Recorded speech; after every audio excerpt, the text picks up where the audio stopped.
우리가 새벽에 계속해서 예레미야 말씀을 나누고 있습니다.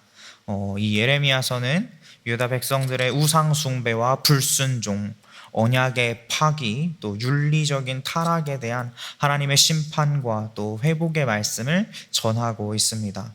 어제 살펴보신 예레미야 11장의 전반부에는 언약의 말씀을 듣고 지키라는 하나님의 명령과 경계를 담고 있습니다. 하나님께서는 11장 3절에서 이 언약의 말을 따르지 않는 자는 저주를 받을 것이라고 강력하게 경고하십니다.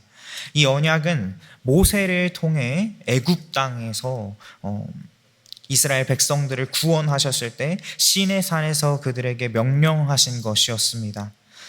바로 하나님의 말씀에 순종하고 주님의 모든 명령을 따라 행하면 그들은 하나님의 백성이 되고 하나님은 그들의 하나님이 되시겠다는 약속입니다. 출애굽기 19장에는 이렇게 말씀합니다. 세계가 다 내게 속하였나니 너희가 내 말을 잘 듣고 내 언약을 지키면 너희는 모든 민족 중에서 내 소유가 되겠고 너희가 내게 대하여 제사장 나라가 되며 거룩한 백성이 되리라. 너는 이 말을 이스라엘 자손에게 전할지니라. 아멘. 하나님께서는 애굽에서 쇠풀무와 같은 그 혹독하게 종노릇했던 이스라엘 백성들을 독수리 날개로 업어 자기에게로 데려오셨습니다. 그리고는 그들을 자신의 소유된 백성으로 삼으시고 그들의 하나님이 되셨습니다. 또한 하나님께서는 이스라엘 백성들을 그 애굽 땅에서 건지시던 날로부터 오늘까지 지금까지도 하나님의 말씀에 순종하도록 간절히 경계하며 끊임없이 경계하고 계십니다. 그러나 그들은 하나님의 목소리에 순종하지 않았고 귀를 기울이지도 않았습니다. 오히려 자기들의 악한 마음에 나오는 고집대로 살았습니다. 결국 하나님께서는 이 백성들이 행하지 않았던 그 언약의 모든 규정대로 그들에게 이루어지게 하십니다. 오늘 함께 살펴보실 본문의 말씀이 바로 그 결과입니다. 하나님의 간절하고 끊임없는 경계에도 불구하고 오늘 본문에 나타나듯이 남유다의 백성들은 하나님과 맺은 언약을 깨뜨렸습니다. 우리 함께 예레미야 11장 9절부터 10절까지 말씀 읽겠습니다. 9절부터 10절까지 말씀입니다. 시작. 여호와께서 또 내게 이르시되 유다인과 예루살렘 주민 중에 반역이 있도다. 그들이 내 말 듣기를 거절한 자기들의 선조의 죄악으로 돌아가서 다른 신들을 따라 섬겼은즉 이스라엘 집과 유다 집이 내가 그들의 조상들과 맺은 언약을 깨뜨렸도다. 아멘. 하나님께서는 이 언약 파기, 언약을 깨뜨림을 반역이라고 말씀하십니다. 그들은 하나님의 말씀, 곧 왕의 지시와 명령을 고의적으로 거역했습니다. 하나님을 왕으로 인정하지 않았고 다른 신들을 따라 섬겼습니다. 하나님께로 돌아오지 않고 선조의 그릇된 행실대로 그대로 답습했습니다. 언약은 좀 더 쉬운 표현으로 하면 계약 또는 약속이라고 할 수 있는데요. 우리가 알고 있는 것처럼 약속, 계약은 절대 일방적이지 않습니다. 언제나 쌍방적입니다. 계약의 의무와 책임이 계약의 당사자 양쪽에 있다는 것입니다. 그리고 어느 한쪽이 계약의 의무와 책임을 다하지 않으면 그 계약은 파기되고 그 계약의 내용에 따라 그에 대한 보응을 받게 됩니다. 하나님께서는 신실하시기에 이 언약의 의무와 책임을 성실하고 신실하게 이행하고 계십니다. 지금도 이행하고 계시는 줄로 믿습니다. 그러나 언약을 파기하는 쪽은 언제나 인간의 편입니다. 언약이 주는 이익과 혜택만을 원하고 언약이 요구하는 의무와 책임은 원하지 않습니다. 사람은 언제나 의무와 책임에 대해 부담감을 갖기 마련입니다. 의무와 책임이라는 굴레에서 벗어나기를 원하고 또 그것을 바랍니다. 그러나 이것은 우리가 세상과는 구별된 하나님의 백성이라는 사실을 증명하는 표시이며 우리를 계속해서 하나님의 소유된 백성으로 남을 수 있게 하는 우리를 지키는 울타리인 줄로 믿습니다. 하나님의 언약에 순종하시는 여러분들 되시기를 바랍니다. 언약에 순종하는 그 모습이 바로 우리가 하나님의 백성이라는 사실을 증거합니다. 우리의 삶 속에 언약에 순종하는 모습이 드러나지 않는다면 그것은 절대 신앙인의 삶, 성도의 삶이라고 할 수 없습니다. 그러한 자는 하나님의 백성이 아닙니다. 우리는 그 언약에 나 자신을 쳐서 복종해야 합니다. 그런데 유다와 예루살렘 백성들은 하나님의 언약에 순종하기를 거절했습니다. 그들이 우상에게 눈을 돌렸습니다. 그들이 섬기던 우상이 어찌나 많았던지 13절에 보시면 내 신들이 내 성읍의 수와 같고 너희가 바알에게 분향하려고 세운 그 부끄러운 제단은 예루살렘의 그 거리 수만큼이나 많도다 말씀하십니다. 하나님께서는 이러한 이스라엘의 반역에 진노하셨습니다. 결국 그 언약에 순종하지 않고 그것을 깨뜨린 보응이 그 언약의 말씀을 따라 유다와 예루살렘에 임하게 됩니다.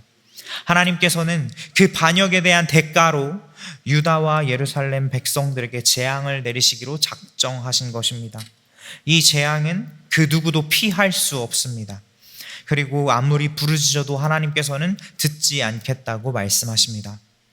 우리 함께 예레미야 11장 11절부터 12절까지 말씀 읽겠습니다. 11절 12절 말씀입니다. 시작. 그러므로 나 여호와가 이와 같이 말하노라. 보라, 내가 재앙을 그들에게 내리리니 그들이 피할 수 없을 것이라. 그들이 내게 부르짖을지라도 내가 듣지 아니할 것인즉 유다 성읍들과 예루살렘 주민이 그 분향하는 신들에게 가서 부르짖을지라도 그 신들이 그 고난 가운데서 절대로 그들을 구원하지 못하리라. 아멘. 유다와 예루살렘 주민이 섬기고 있는 바알과 우상들은 여호와 하나님의 재앙을 피하는 데에 아무런 도움을 주지 못합니다. 수많은 우상들을 만들어서 섬겼지만 그 우상들은 모두 헛것일 뿐이었습니다. 그것들은 아무런 힘이 없습니다. 예레미야 2장 27절부터 28절을 이렇게 말씀합니다. 그들이 나무를 향하여 너는 내 아버지라 하며 돌들을 향하여 너는 나를 낳았다 하고 그들이 등을 내게로 돌리고 그들의 얼굴은 내게로 향하지 아니하다가 그들이 환난을 당할 때에는 이르기를 일어나 우리를 구원하소서 하리라. 너를 위하여 내가 만든 내 신들이 어디 있느냐? 그들이 내가 환난을 당할 때에 구원할 수 있으면 일어날 것이니라. 유다여, 너의 신들이 너의 성읍수와 같도다. 아멘. 아무리 나무와 돌로 만든 우상을 섬기고 경배한다고 할지라도 환난의 때에 아무것도 할 수 없는 그것들은 그저 나무와 돌들 뿐입니다. 그것들을 향하여 우리를 구원해달라고 아무리 부르짖는다고 하여도 나무와 돌은 그들을 구원할 수 없습니다. 이렇게 무가치하고 무능력한 우상을 의지하여 따르는 자들은 다 그와 같이 되리라고 시편에 말씀하십니다. 재앙의 날이 이르렀을 때 마침내 그들은 이렇게 아무런 능력도 없는 헛된 것들을 섬기며 따르고 있었음을 결국 깨닫게 될 것입니다. 그러나 그때에는 이미 늦었습니다. 하나님의 심판은 단호합니다. 오늘 본문 말씀 14절에 보시면 하나님께서는 예레미야에게 그러므로 너는 이 백성을 위하여 기도하지 말라. 그들을 위하여 부르짖거나 구하지 말라.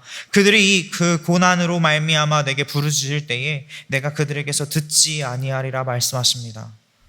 그들이 하나님의 성전에 나와서 제물을 드리며 하나님을 섬긴다 하더라도 여전히 우상을 섬기는 추악한 일을 행하는 그들의 제사를 기뻐하겠냐고 반문하십니다. 15절 말씀에 하나님께서는 유다를 나의 사랑하는 자라고 표현하십니다. 여기서 하나님의 사랑하는 자는 혼인관계에 있는 신부를 지칭하는 말입니다. 하나님과 이스라엘의 언약 관계를 혼인 관계와 같다 말씀하시는 것입니다. 하나님은 이스라엘 백성들을 신부와 같이 사랑하셨다는 것입니다. 그런데 이 백성들은 악한 음모를 꾸몄습니다. 여호와 하나님을 떠나 우상을 따르는 영적 간음을 행했던 것입니다. 15절 하반절에 보시면 하나님께서는 유다 백성들에게 이렇게 물으십니다. 나의 집에서 무엇을 하려느냐? 거룩한 제물고기로 내 재난을 피할 수 있겠느냐? 그때 네가 기뻐하겠느냐? 나의 집, 나의 성전에 들어와서 희생 제물을 바친다고 한들 과연 너희가 이 재앙을 피하고 건짐받아 그 구원의 기쁨을 누릴 수 있겠느냐라고 물어보시는 것입니다. 당시에도 유다 백성들은 성전에서 규칙적으로 희생 제물을 바쳤지만 하나님은 그 제물을 받지 않으셨습니다. 하나님께서 인정하지 않으시는 희생 제물은 부정하고 더러운 짐승의 시체 그 이상의 것이 아닙니다. 여호와 하나님의 언약에 대한 순종과 충성이 결여된 그러한 제사는 아무리 풍성하고 다양하더라도 속이 빈 깡통과 같습니다. 이런 겉모습에 여호와께서 만족하시고 기뻐하실 것이라는 신앙에서 출발한 위선적인 희생제사는 그들의 신앙을 미신적인 수준으로 끌어내리는 행위에 지나지 않습니다.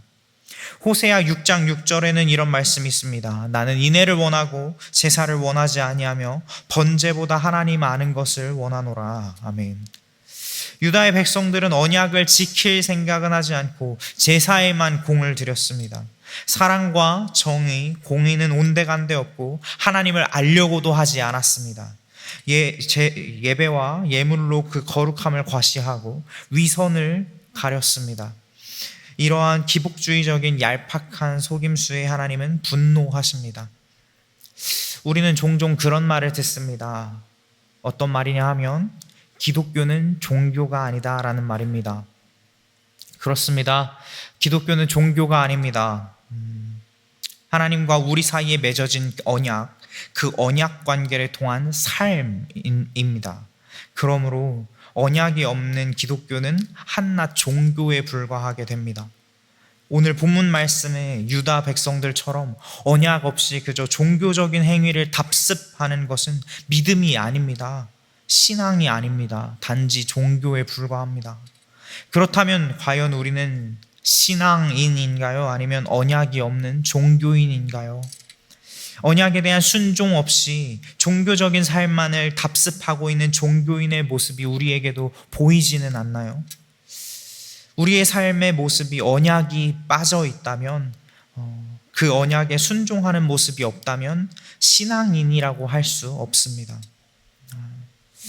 성도라고도 할 수 없습니다. 그런 사람은 종교인에 불과합니다. 하나님께서는 그러한 종교적인 행위를 받지 않으시며 언약에 대한 순종이 없는 종교적인 행위로서는 구원의 기쁨을 누릴 수 없습니다.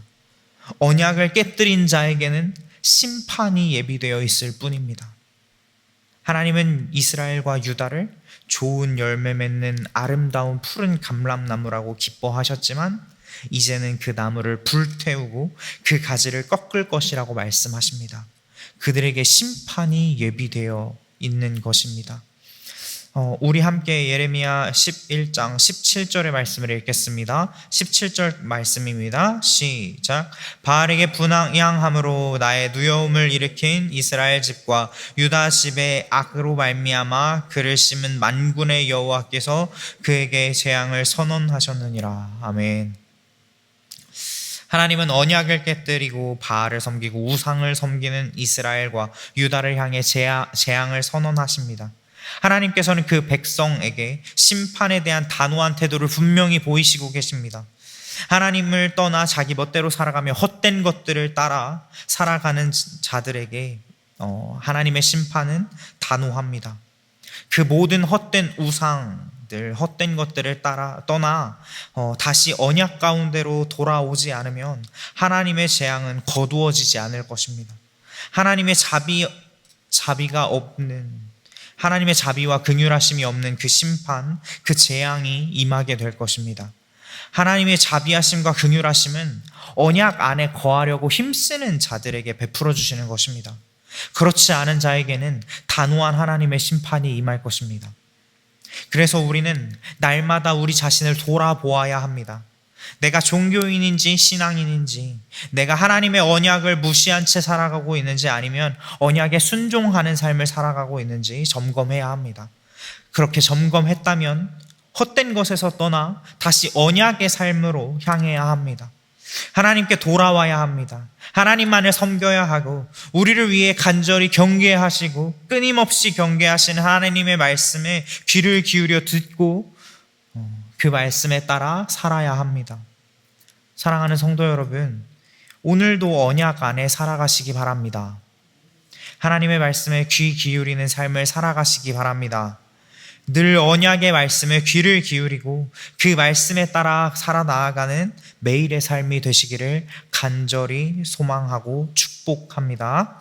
이 시간 통성으로 함께 기도하겠습니다. 함께 기도하실 때에 하나님의 언약에 순종하며 살아가기를 간절히 소망하시며 종교인이 아니라 신앙인으로서 성도로서 하나님의 백성으로서 끝까지 이 믿음의 길을 잘 걸어갈 수 있게 해달라고 이 시간 주님의 이름 여러 번 부르시고 함께 기도하시겠습니다. 주여